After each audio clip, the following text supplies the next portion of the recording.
In the tranquil landscape of Walterboro, South Carolina, a family of seemingly ordinary facade veils a tragic, heart-wrenching secret. Within the cozy confines of the Pangalangan household resides a loving mother, 53-year-old Rita Pangalangan, her vulnerable daughter Cristina, and Rita's visiting boyfriend, a 45-year-old male named Larry King. Cristina, a 13-year-old girl, is bound by shackles of cerebral palsy, rendering her nonverbal and predominantly immobile. She requires extensive care, from being fed to having her diapers changed. This level of care continually throughout someone's life can take a toll on the family, reliant on the unwavering care of her mother and Larry. The dwellers of this household move about their lives, oblivious to the unseen threads that are slowly pulling at the edges of their seemingly peaceful existence. Rita, seen by the community as a beacon of knowledge, and Larry shares moments of love and care, their gazes often meeting over Cristina's silent form. Cristina, her days marked by the silent whispers of the wind and the gentle touch of her caregivers, remains a beacon of unsaid words and unexpressed feelings. Her world, bound by the limitations of her condition, revolves around the faces and voices of her mother and Larry, their presence a source of comfort and solace in her silent existence. Do you have a passion for sharing captivating stories? Have you ever considered launching your own podcast or channel to bring content to life? Or maybe you are already an established content creator looking to increase your efficiency.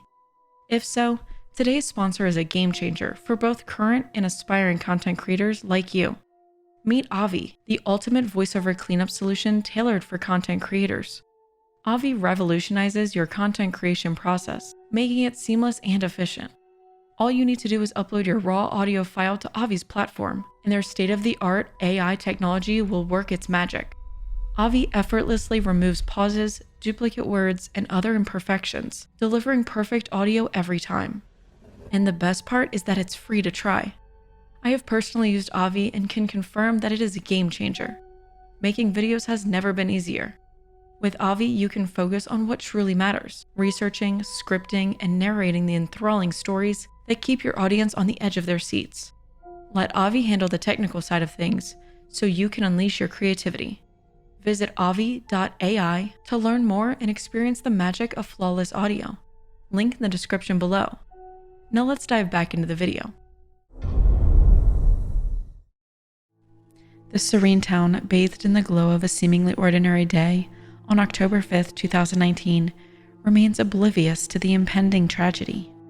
This sunny day is about 90 degrees Fahrenheit and begins with normalcy, marked by the morning sun casting its golden hues on the town. At around 11 a.m., Larry carefully places Cristina in the backseat of her mother's Volkswagen Jetta. The vehicle rests in the unshaded realm of Larry's front yard, under the merciless embrace of the blazing sun. Rita and Larry have hit a rocky point in their relationship and argue about Rita's lack of faithfulness. Within the secure boundaries of his home, Rita and Larry continue to argue, seemingly unconcerned about the young soul outside. The atmosphere within the home resounds with intermittent arguments, passionate embraces, and moments of apparent abandon. Cristina, ensnarled within the scorching steel trap, with no voice to scream and no strength to escape, battles the climbing temperatures. A spectator to her ordeal, the relentless sun illuminates her silent struggle as the day drags on with every tick of the clock. Meanwhile, the surroundings of the household reverberate with the echoes of arguments and the reconciling intimate moments between Rita and Larry. They are completely detached from the unseen tragedy unfolding a few feet away. At a moment marked by a realization of regret, Rita and Larry discover themselves locked out of the car. Cristina's silent prison, a wave of urgency envelops the pair as they attempt to pry the car open. Their efforts marred by a concoction of panic and remorse. In their desperate quest for resolution, their minds racing to retrieve a spare key fob. However, this fob did not have a working battery.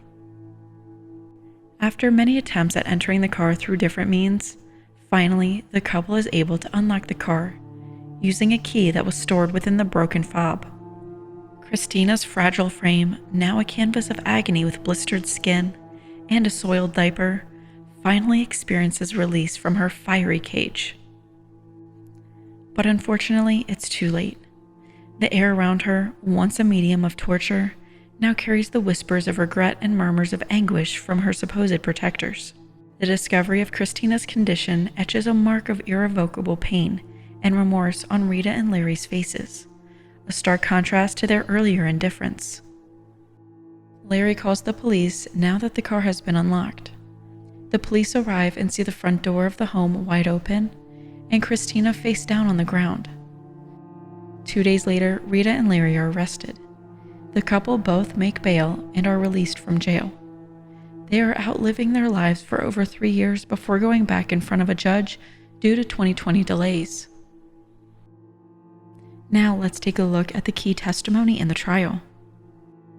Brittany Honeycutt was Rita's temporary roommate.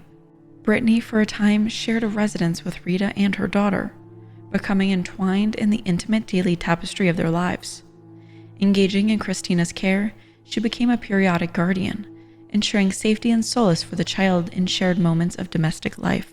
However, shadows of concern quietly crept into Brittany's mind when she discovered Cristina isolated and imprisoned within her own room, unable to maneuver and escape due to the relentless barriers of her disabilities. Rita, who had vacated the home, left Cristina confined, the door sealing in her solitude and vulnerability. As we navigate through this narrative, Brittany will provide a recollection of her experiences with Cristina, interspersed with unsettling remarks uttered by Rita, eerie premonitions hinting at the devastating act of leaving Cristina entwined with the stifling, silent embrace of the car.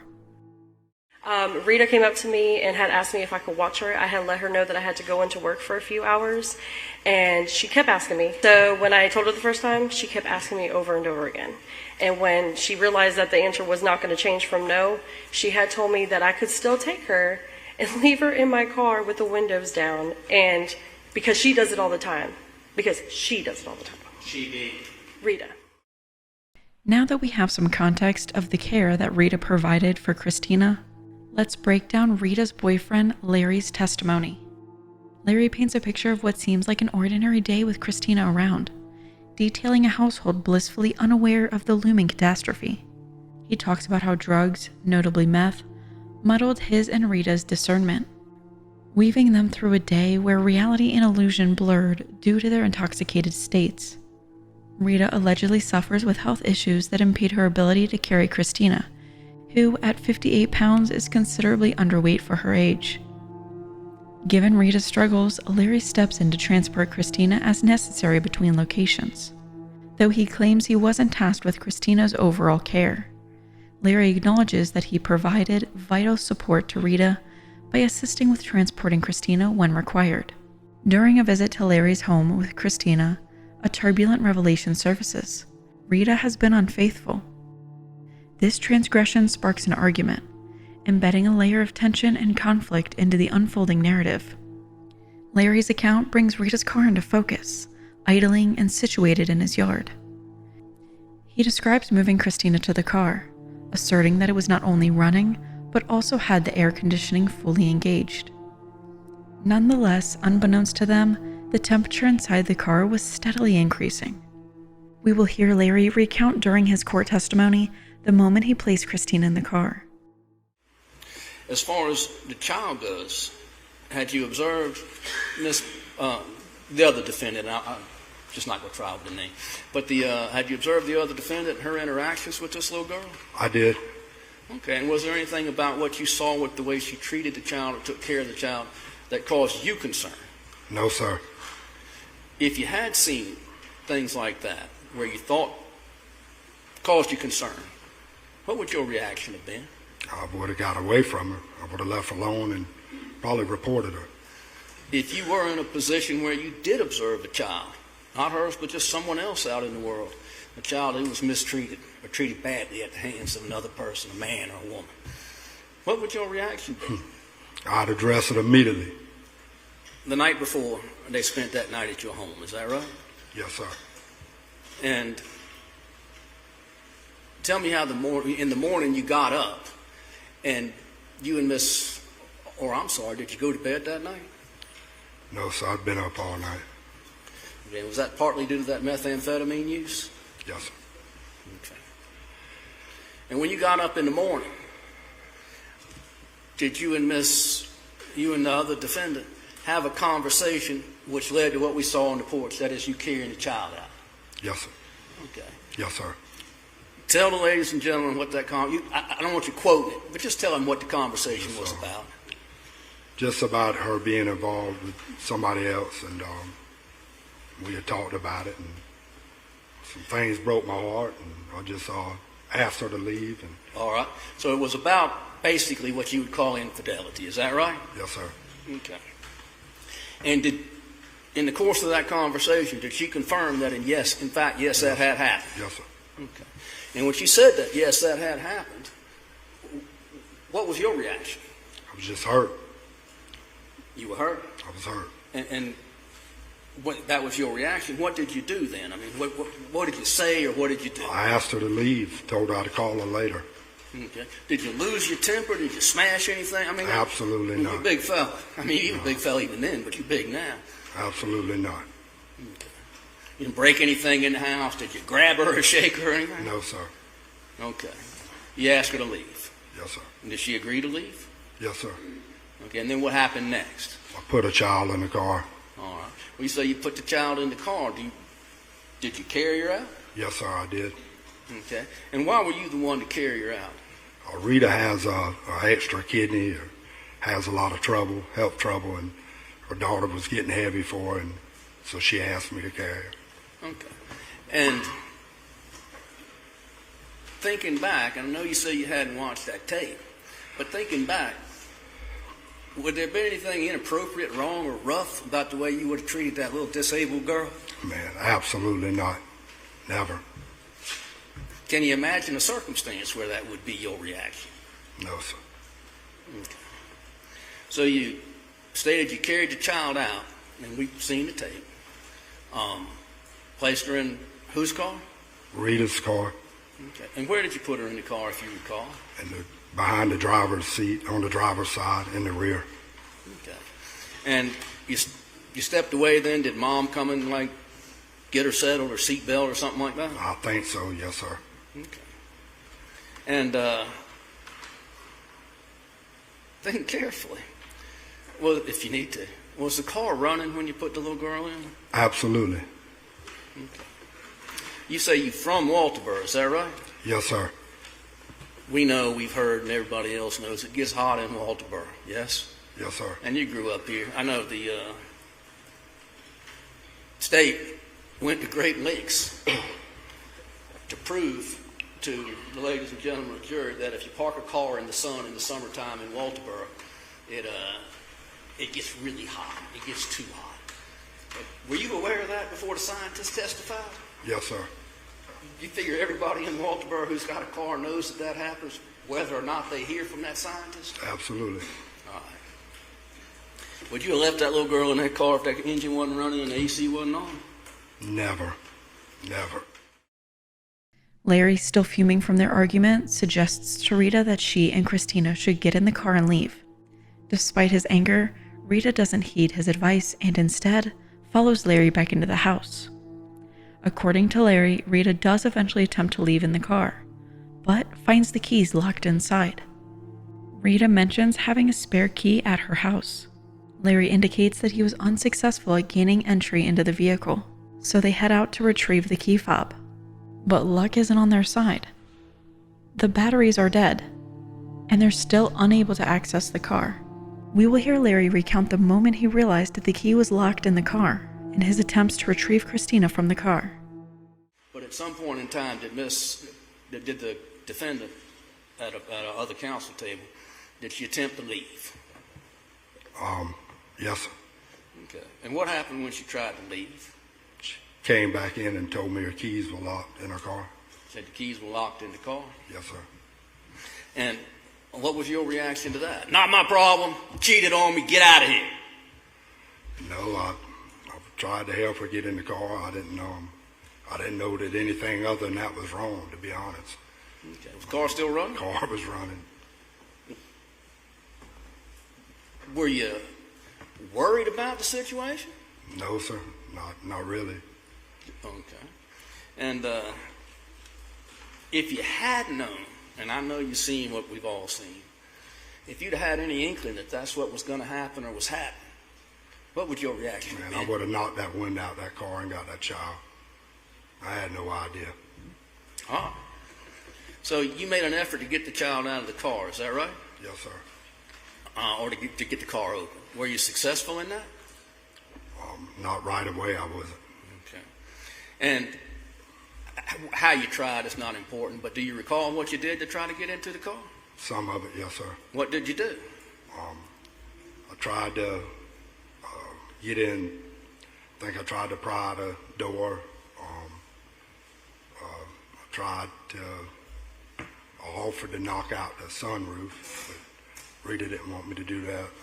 You say you offered to knock out the sunroof? Yes, I did. Not your car? Not my car. Okay, but you offered to knock out the sunroof, and she said no? Yes, sir.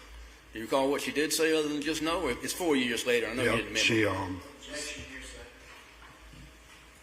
Repeat the question. Did you ask her if she want? Your answer was, excuse me, earlier you stated. Repeat the question. I'm gonna take a different question if it's okay. Pardon? I'm gonna take a different question if it's okay, Your Honor. Your answer earlier was you offered to knock out the sunroof. Is that right? I did. After offering to knock out the sunroof, did Miss Pangalangan respond? No, I'm not asking what her response was. I'm asking, did she respond? She did. And after her response, did you knock out the sunroof? No, sir. Thank you. Did y'all then come up with a different plan? Yes, sir. And what was that? She said she had a spare key at her home. Okay. And were you at this point just done with the operation, or do you continue to try to help? I continued to try to help. And what did you do to try to help? I went and took her to get another spare key. Okay. And when you left, was the engine running? Yes, sir. And was it running when you got back? Yes, sir. And did you think that AC was on? Yes, sir. After numerous failed attempts and nearly 6 hours since Cristina was placed in the car, Larry finally decides to call a locksmith. The locksmith advises him to pop off the face of the fob to release the key inside. Astonishingly, Larry realizes that he had the means to unlock the car the entire time he had the spare key fob, right there in his hand. As soon as he unlocks the door, his immediate reaction is to call 911. You were never able to unlock it automatically. Never, never. But after speaking with the gentleman at the locksmith company, what did you do? He told me to pop off, told me to retrieve the key. I got the key and told me to pop off the face off the door handle socket, unlock the car. And were you eventually able to unlock the car? Yes, I did. And it wasn't with that key fob? No, sir. It's just old-fashioned, stick it in and turn? Yes, sir. Yes, sir. Okay. And I'm not going to ask you to describe what you saw when you got in the car. People saw that on the video and in the pictures themselves. But when the child got out, when the child was taken from the car and you knew she was deceased, what was your immediate reaction? Call 911.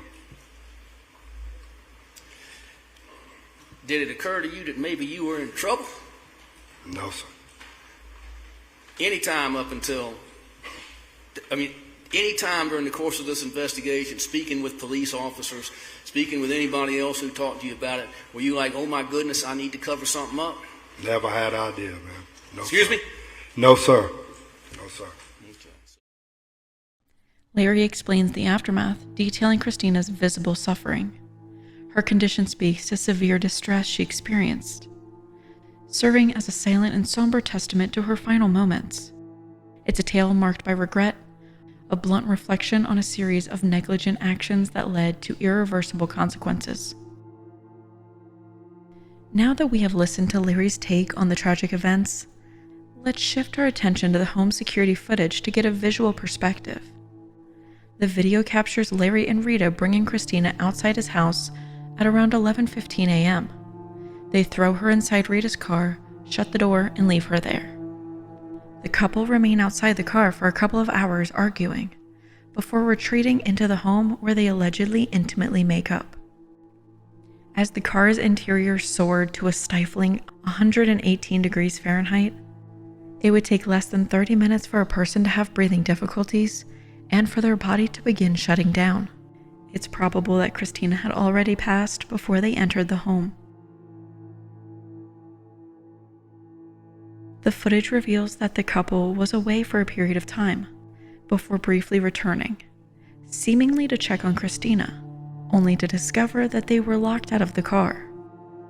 Larry starts to brainstorm how to gain access to the vehicle, while Rita leisurely spectates.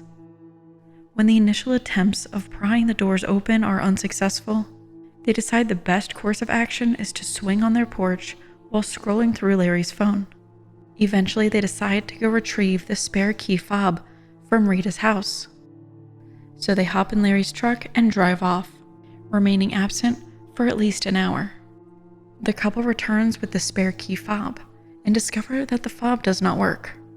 At this point, Larry calls the locksmith to inquire about their issue. The locksmith informs them that there is a physical key within the key fob that will grant them access to the car. Lo and behold, there is a working key inside. They open the vehicle and drag Cristina out and put her face down in the yard before calling 911.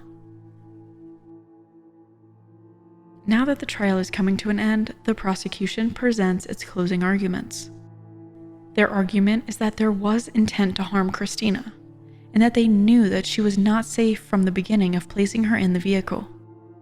The prosecution argues that there is a point in the security system video where Larry reaches in the car after pulling Cristina out. The prosecutors interpret this moment as Larry reaching in to turn the vehicle on before calling the police. Allegedly, when the police arrived, the car felt warm, as if the AC hadn't been running for over 6 hours. On the other side is the defense. The defense's arguments bring forth different moments and aspects of Rita and Larry's lives, suggesting alternative possibilities and conclusions to the ones presented by the prosecution. The courtroom observes silently as these new perspectives are introduced, juxtaposed against the tragic events of the day. The defense emphasizes Rita's maternal love and protective nature, betraying her love for Cristina. The attorney goes as far as to bring Rita up to the front while she's crying, to show her emotional state to the jury, and emphasize that they are dealing with a real human life. Her emotions and experiences are now interwoven with the narrative of the day's tragic events.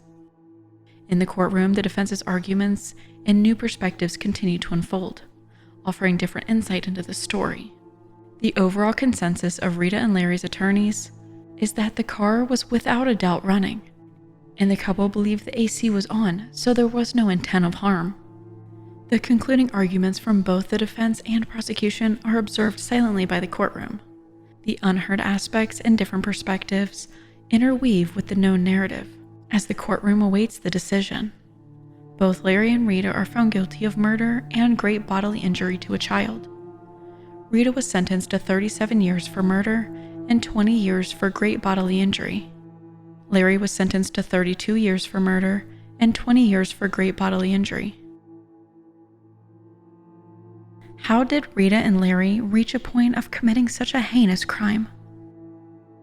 In the tragic demise of Cristina, a child with disabilities, one cannot ignore the heavy cloud of potential psychological factors that may have enveloped Rita and Larry, entwining them into the tragic narrative where the burden of care, coupled with other potent psychosocial elements, ultimately converging into an unthinkable outcome.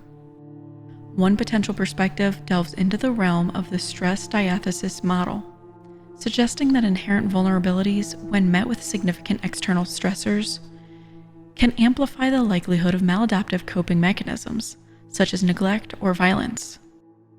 Caring for a child with disabilities can often emerge as a colossal task, emotionally and financially draining, amplifying the pre-existing stressors in Rita and Larry's life. For Rita particularly, the continuous, unyielding responsibility towards Cristina may have ignited a subconscious belief that life could be less burdensome and more manageable without her, providing a sinister yet salient rationalization for neglect. Nurturing a disabled child often becomes a lifelong commitment, requiring an inexhaustible well of physical and emotional energy, as well as substantial financial resources. The enduring strain of these responsibilities, entwined with the chaotic spiral of substance abuse, potentially culminated in a tragic eclipse of parental empathy and nurturing behaviors for Rita and Larry. Through the lens of psychological theories, the endeavor is not to justify or absolve them of accountability, but to unveil the possible dark alleys of the human psyche.